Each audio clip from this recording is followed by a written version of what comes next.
rounds of a heavyweight fight. Ready to play. Thanks you guys for being here and covering us. This conference is really tough. Any win is something to be proud of. I didn't think we had our best tonight. I really credit Oregon State. I mean, if you watch the game and you're just a fan, it felt more like their kind of game than ours, which is not what we intended. But to be able to pull out a win when it felt like that and when we were kind of stuck in mud a little bit, I think it showed a lot of grit. We'll take it. We'll get better from it. But I think I learned a lot about kind of our toughness and our ability to find a way. Just proud of our ability as a team to get the win. Beers average, about 20 points a game coming into this game. What was kind of the game plan going into it to, maybe kind of limit her or anything like that? And how was it successful tonight? So she's terrific. I mean, first of all, Oregon State came in here undefeated. That was a goal of ours. There were 6 undefeated teams in this country coming into tonight, and we know that there's only at least 5 now. I don't know what else happened across the country, but and she's such a big part of that. The respect that we have for her is tremendous. So we knew we wanted to make her touches tough. We knew we wanted to double when she caught the ball. We knew we wanted to put as much pressure on the ball handlers as possible to not see her. Obviously, her foul trouble limited her, but I thought she did a really good job passing out of double teams at times, and it gave them a few more threes than we intended to give up. But she's a terrific player, and I think Rhea's defense on her, the combination of the team defense and the pressure we tried to put elsewhere and the doubles, I think were fairly effective. And then obviously she just hit down with some foul trouble.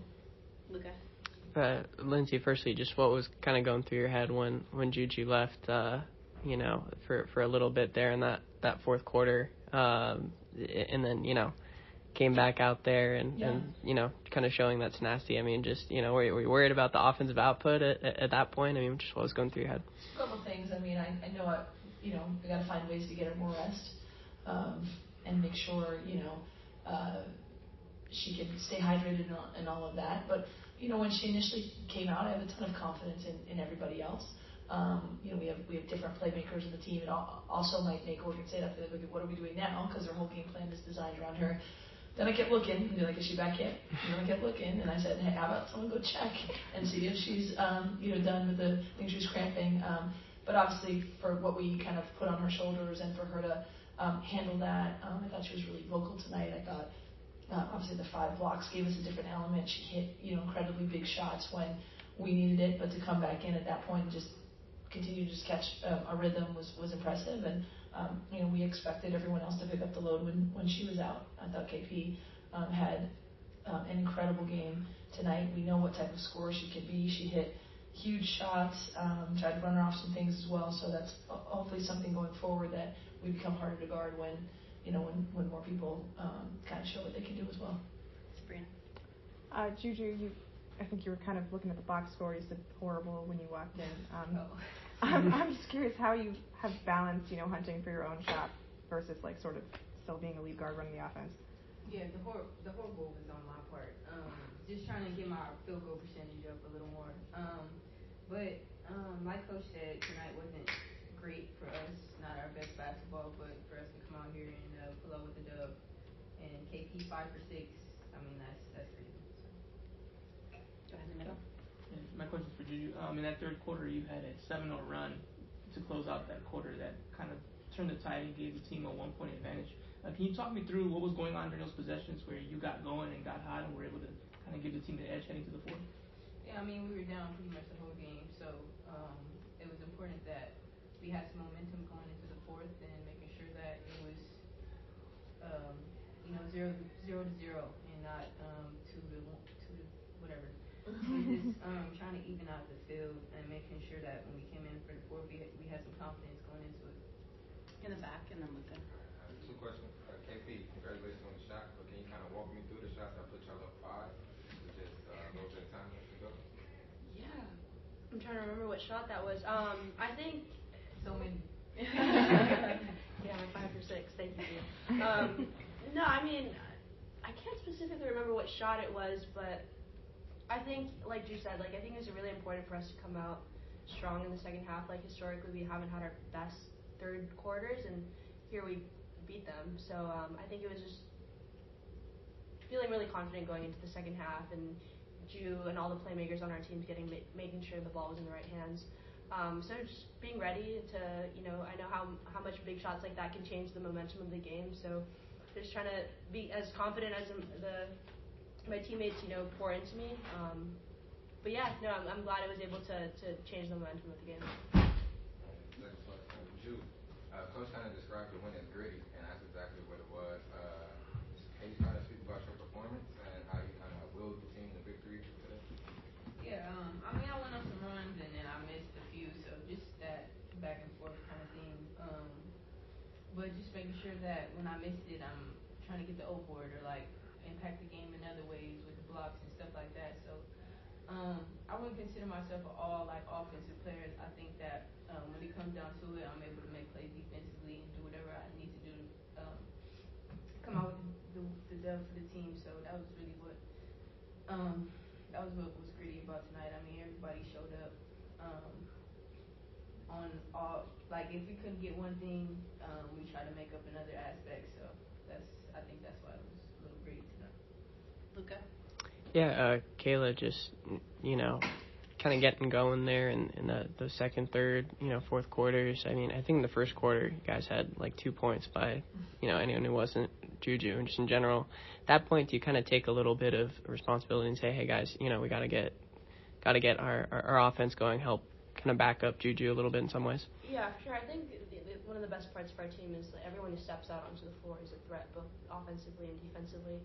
So when someone's struggling, like the next person steps up, and that person happened to be me in terms of just shooting tonight. So I think we just have that mentality. It's next man up when our teammate is struggling, and we just like to have each other's back, and that's what that's. And if I can add one more. Okay.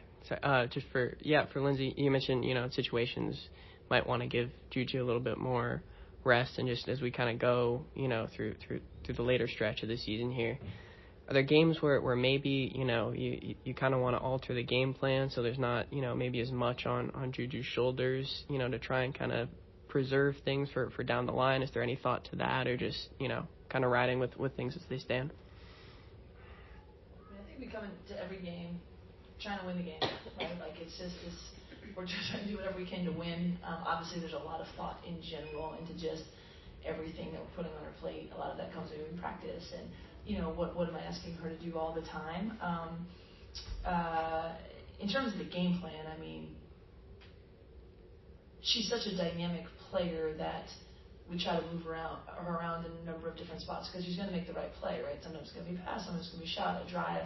I thought she did a good job tonight of, while not all the shots went down, mixing up when am I going to my pull-up, when am I trying to get to the rim. We try to move other people around. So obviously my game planning is always includes and involves a lot having to do with her, but the taking stuff off her plate is more about, I think, involving as many people as we can, because then she's such a dynamic decision maker. I think we'll be at our best. I thought that run at the end of the third, we haven't mentioned that Roxanne came in and really upped the tempo, which I think they feed off each other, right? So now Ju ended up with some steals and some easy buckets in transition because the two of them are playing off each other in the athleticism. And we couldn't make it our tempo as much as we wanted to, so I was trying to find different ways to change the tempo. But again, Ju's a winner. She's not getting the calls. She's gonna shoot a pull up, then she's gonna shoot a couple pull ups, go back to the glass and rebound and be physical. So it's hard to navigate all that, and control so much of it because I want her to go to her natural gifts and try to make the best winning play for us. Third row, and then Joe. For Coach, what did you see as the biggest challenge facing this Oregon State team, and how did you feel you did? Number one, Scott's a terrific coach. I knew that. I know that. So he's going to have a game plan, and he's going to have the players ready to play the game plan. They obviously have tremendous size, and Beers is one of the best, post players we'll face this year with shooting around her. And then just the tempo control. So how we did, I thought we did some really good things, and obviously had some success against Beers tonight. But I thought overall they were able to, it felt like more of an Oregon State game that we happened to win than a USC game. And so credit to them for really making it that way. And again, credit our players for finding a way to win, because that's what it comes down to. And then we'll make sure that we're, taking measures to to not get into someone else's tempo if that's the circumstance again. Joe? Lindsay, just extending off, what was the biggest key to containing Beers, because you came in averaging a double-double? And then just expanding off that too, I think they were top 15 in the nation in rebound margin, and they only rebounded you by 3. Rhea with 13 boards, including good night on the offensive glass. Yep. I mean, I thought Rhea really stepped up in that second half too. It was like there was a moment in which she had a couple huge offensive rebounds. Yeah, we got more offensive rebounds than they did. I think the keys to limiting Beers, you know, like I mentioned, just trying to really be disruptive on the guards. So it made them get a few more open threes, right? Because we wanted to make sure that we were putting a ton of ball pressure and Rhea was hedging, but they couldn't see Beers initially right off the bat. I thought that was important. We didn't turn them over a ton. I mean, we only turned them over 14 times, but the idea was to try and get them out of their sets and out of their rhythm that way. So that was the first thing. I think, you know, obviously Rhea is a tremendous individual defender. She doesn't usually face a defender like that. You know we have a weapon who could throw a couple different bodies at her. And then obviously, you know, her numbers weren't what they normally are. In addition, she played half the game, but I think some of that was the tempo and pace we're trying to play at. Last 2 questions, Ahmad, and then Will.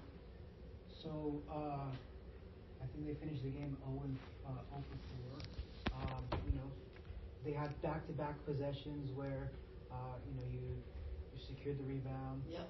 After getting a stop, and then the held ball, they were able to get another possession. Yep. What was the idea behind? What was kind of the game plan of, you know, the first time on defense and then the second time on defense? You know, what was kind of focus there? Well, the first stop was a 15-second possession on the sideline out of bounds. So, you know, we knew we needed to give up, you know, get one stop, but definitely not give up a 3. I mean, they got one off, but, you know, I told the team in the huddle, a 3 doesn't beat you, you know, so we didn't want to give up a 2+1 or an open 3. We got caught a little bit. I think it was Taylor, like, being aware of it. I mean, that's the gravity of Beers, like being aware of Beers, and so they kicked it to Hunter, and she shot a 3. And then, you know, Kenzie got the rebound. They were able to tie her up, and then under out of bounds, you know, we were in a zone, and he ran a nice little set to get Beers kind of in a curl, but she sort of short-armed it, I think, again, because of the length and speeding us up. But we had to get 2 stops in a row.